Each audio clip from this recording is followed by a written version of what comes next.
परिणय फुके यांनी एक पत्र दिलं आहे आणि त्या पत्रामध्ये सांगितलं की हे सगळे काम अनधिकृत आहेत, हे आहे, ते आहे, तसं आहे, तसं आहे. आणि त्यांनी ते कामाला स्थगिती मुख्यमंत्री साहेबांच्याकडून मागितले आणि त्या दबाव टाकून अधिकाऱ्यांकडून सगळं पत्र काढून आलं, तेव्हा की आता आचारसंहिता आहे. आचारसंहितेमध्ये हे सगळं दबाव तंत्र वापरता येत नाही, शासकीय यंत्रणा वापरता येत नाही. परंतु त्यांनी वापरलं आणि हे काम बंद करण्याचा भाग पाडत आहे. हे जनतेला दिसतंय आता की काम करणारे कोण आहे आणि काम बंद करणारे कोण आहेत.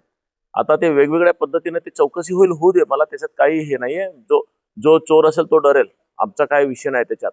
परंतु ह्या पद्धतीने ते काम बंद करतात. एक एक रस्ता बंद केला, रस्ता थांबवले, मग आता जलप्रणाली थांबवले, उद्या भंडारा चौपाटी थांबवेल, खाम तलाव थांबवतील, सागर तलाव थांबवतील.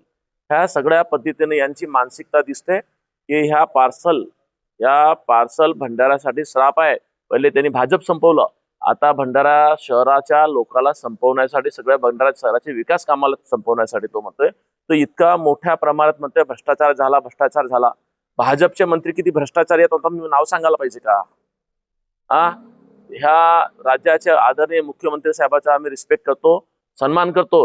ह्या मोकाट सांडला जरा थांबवायला पाहिजे. अन्यथा आम्हाला पण निवडणूक राहिली वेगळी, आम्हाला पण भाजपचे मंत्री कोण किती पैसे घेतात, कोण कुठं रेतीमध्ये भ्रष्टाचार करते, कोण कुठं भ्रष्टाचार करते सांगायची गरज आहे का आता?